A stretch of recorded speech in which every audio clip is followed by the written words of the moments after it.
I thought we would take a quick look at the entry grade Law Gundam, or LH Gundam, depending on how you want to say it. I'm actually not sure exactly which is the correct way to say it, but basically it's like the Mark 1 Gundam in terms of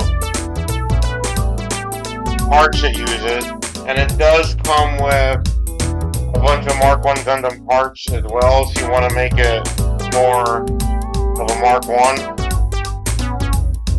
And I did actually put the Mark 1 shoulder pad on it because I just wanted to make it a little less asymmetrical, if I said that right. I just want to go over a quick overview of what I think about it.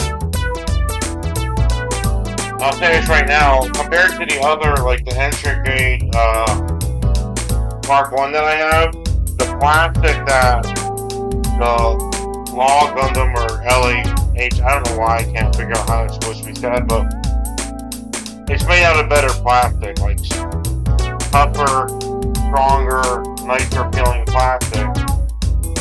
And it might just be from the year that the model was made. I'm not really sure when they started using different type of plastic, but I like this plastic better. That's just me personally.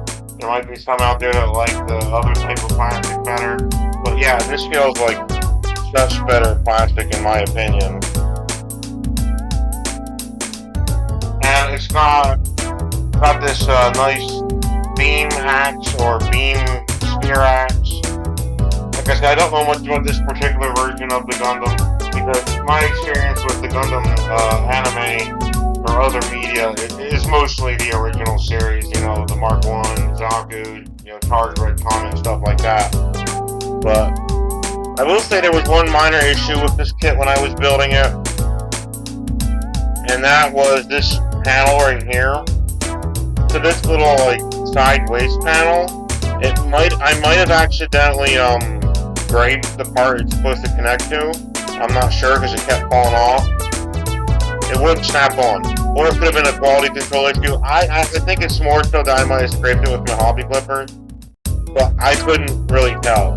So this kept falling off. So this one had to be glued in place, which I know you're not supposed to really glue Gundam or Gunpla, but I didn't have a choice because it wouldn't stay on. Now this one on this hand stayed on just fine. So again, I don't want to say it was a quality control issue. I think I just scraped the little ball and socket joint thing with my hobby clippers, didn't realize it. Got the same basic type of gun, pretty much the exact same gun as the Mark 1. The biggest difference being the scope on the gun is a little different, which I like both versions, but I don't know which one I like better in terms of the way the scope looks, but I like both variants of the scope. But like, I don't know, it's just really nice. And I was surprised that the plastic for this one was so much different. This one's from, I think, a 2023 kit. Well, I got it recently. I just got it today, but yeah, it was only like, I don't know, maybe 15 bucks, if even that. It might have even been on a discount. But that's pretty much entry grades are usually cheaper anyway in terms of price. But yeah, in terms of, I don't know, I can't get over it. The plastic quality of this entry grade is better than the plastic quality of the other entry grade, which it might be, again, this might be an older version. I'm not really sure. I don't remember exactly what year this version of the toy or the model came out. But I have noticed, at least with this one, that it's got nicer plastic. So I really don't know, because like when you go out and like Target or hobby stores and stuff, sometimes they have older ones, sometimes they have newer ones. I know in the packaging for this one, it says it's a 2023 model, at least that's according to the packaging. And yeah, I mean, and you can also take this off, but the weird thing about it is you have to take this off in two pieces, which kind of makes sense, but then you have to put the bottom piece in the hand first and the top piece in second, which is kind of odd. I kind of thought you would put the top piece in first, but That's just not how this particular model works. And then it's also got little clips on the back to snap this in. Just like this one. It was simple, easy to build.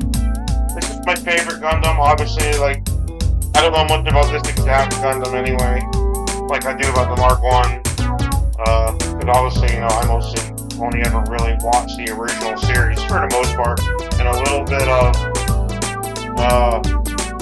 one of the spin-offs where, what was that again? The one with the burning Gundam or whatever. Anyway, I watched a couple different series, but the one I only really remember that well was the original, because it's just like, I don't know, I just like the original, okay? It's the one I grew up with, you know? So, plus also, I mean, I'm a big fan of the Zaku design, okay? I love this thing. Charge my comment over here, or, heck, I know it's a bit of an unpopular opinion, but I actually like the Zaku one. I know a lot of people don't like the Zaku one, from what I've heard in the community, but I actually kind of like it. Not as much as the Zaku 2. The Zaku 2 is obviously my favorite, but in terms of Xeon suits, or just, you know, general antagonist type looking models. But you get the idea. All I really wanted to say, in conclusion, is that this is pretty nice. The NC grade Law Gundam, or yeah. I'm probably saying it wrong when I say LA8. I'm pretty sure it's just Law, or I don't know. I can't say it right. Again, it's not as easy as saying Mark 1. But yeah, it's nice little kit. And on a side note, I did get in the blocky, you know, the cheaper, smaller ones for now. But I'm planning to make some new stop motions. Maybe we'll have some more Gundam and Transformer fights going down. I did recently upload one with a Megatron, Armada Galvatron fighting the Polys 2 over here. But that one's an action figure, not a model game. But honestly, as far as Gundams go, between my favorites being Zaku, my other favorite, of course, is Heavy Arms. Because look at this thing. This thing is so sweet. But I've had that one for a while. So yeah, actually, my favorite is a toss-up between the Zaku 2 and the Heavy Arms. I mean, come on, this thing has a freaking Gatling gun. This thing is sweet. And the Zakus just look mean. Like, in a good way. But yeah, this is really nice model. And like I said, I like that it includes parts to make the Mark 1, or at least some of the parts for the Mark 1. I would say it doesn't include the Mark 1 scope for the gun or the Mark 1 shield, but I like that it included those parts. So you can... Actually, I might want to get a second one of these someday, so I could use the Mark 1 parts on it, just because I like this color scheme quite a lot. I mean, obviously the original color scheme of the Mark 1 is the best, but, you know, bright primary colors, you know, it appeals as a toy, but these darker colors are pretty cool. Alright, so that's all I have to say about this one. Yeah, probably going to make a stop motion with him at some point. I'm not really good at stop motion, but I do enjoy making it, so, you know, we'll see. Thanks for checking this out, and I'm sure someone will probably correct me about how to properly pronounce Law Gundam or LAH. I don't know. I don't know. It's a full bottle, okay? And that's what counts. So yeah, thanks for watching. Maybe see you on another video. Bye for now.